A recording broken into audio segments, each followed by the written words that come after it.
is great to see. I think that's probably the best thing that I've, seeing him score against City, seeing him score that, and the way he's responded, like his celebration of it, it was just great to see.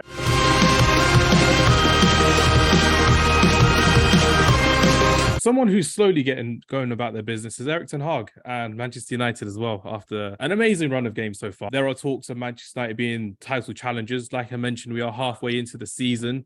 Realistically speaking, I know Lewis is shaking his head for people listening. He sees this guy is so shameless. This guy's so shameless, man. He knows what I'm going to do. That's the funniest thing. I knew you were going to say title challenge, man.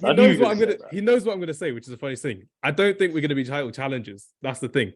Lewis knows what I'm going to say. I don't think we're going to be title challengers. We're going to do well until probably March or April, because remember, the season ends at the end of May. No, we are a few players short of a title charge. We could get maybe a trophy, maybe a Carabao Cup. We are obviously favourites for that. I personally think Erik Ten Hag has worked wonders with this Manchester United side. He's taken this team to new levels and new ways going forward. It's fantastic to really see how we are even in this conversation. I'm just in awe of Erik Ten Hag. Yeah, I'm gassed about Erik Ten Hag. That's the thing, though, because it's been 10 years since we've had a proper manager. Newcastle have been more in the top four than Man United have. I can see why United fans think that way. I think Ten Hag's been doing great, to be honest. I think the signings that you made in the summer, Martinez, Casemiro, of course, Eriksen, has been great as well. Like the way he's come through in the squad. You know when he's a good manager when the existing players there have started improving as well on the pitch, and the way they've conducted themselves. There's no leaks coming out of the dressing room. I've said that so much as well. I've said that so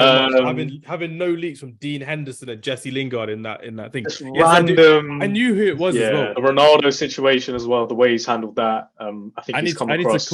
I need to call out Rio Ferdinand on that. Sorry to interrupt. Rio Ferdinand was going on about how.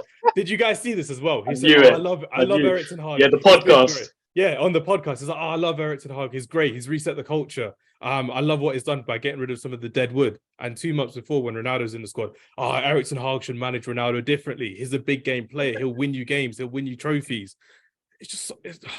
These United pundits, man. I don't know what it is. I hate these United pundits. I don't know what. Gary Neville, just on a side note, Gary Neville just won't admit that Arsenal are out here. The way that he did it, he slyly dropped it in. The way he talked about Arsenal, subliminally. So he goes, Arsenal won't win the league, but Leicester did it. So it's kind of like, you don't want them to, but you just admit that. He's like, I want them to do it. It's like, you don't want them. The United bias, man. Honestly, Rio Ferdinand. But I think Ten Hag's been great. There's not many likable players from an Arsenal fan's perspective at United, but seeing Rashford doing well is great to see. I think that's probably the best thing that I've, seeing him score against City, seeing him score that, and the way he's responded, like his celebration of it, it was just great to see. His kind of comeback is probably the best thing about United at the moment. I think Ten Hag's done a great job. I really do like what he's done over there. I thought he was going to be a success, to be fair. Oli would have been a success as well if you guys never signed Ronaldo. I think that was the biggest. He changed his whole style of play after 2 years for one man, which wasn't fair on him. Which wasn't fair on him at all. And I think that was the biggest letdown. I think for some reason, when you were with Oli, you guys were on the right trajectory.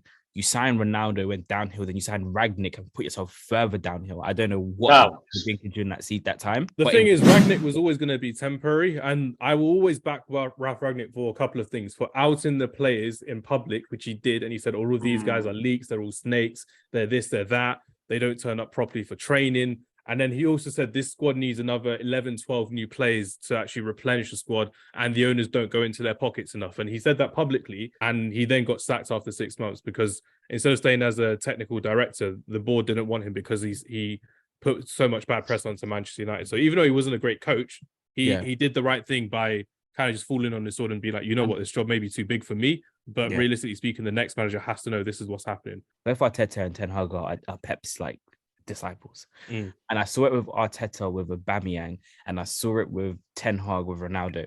It's that they will allow them to destroy themselves. And you noticed that there was a game you guys were losing. I can't remember who it was, and he came out and he was like, I can't let Ronaldo come into a game like that. Just Man to City. rub his ego, just to rub his ego and make him feel 6-3 we lost that game. Just to do that to him. And then when that whole interview came out, as much as everyone may think, United were like, what's this? I think Ten Hag and Sukhi were just like, yes, now I can get rid of him. Now I have every excuse to get rid of him. Like, do you get what I mean? I think he wanted him out. And it was the worst timing possible. It was after we beat Fulham, the last game before the World Cup. So he was off to Portugal. He knew he'd cleared out his locker out at Carrington as well. It's like, it's cool. We won't see him What anymore. was on his mind? I'm still wondering what's on his mind, man. I think he played that really well in just allowing Ronaldo to destroy himself so that the fans don't turn it. Because I think he knows how big Ronaldo was to United fans, and he couldn't come in and destroy it. So he couldn't be the villain straight away. He had to let him destroy himself.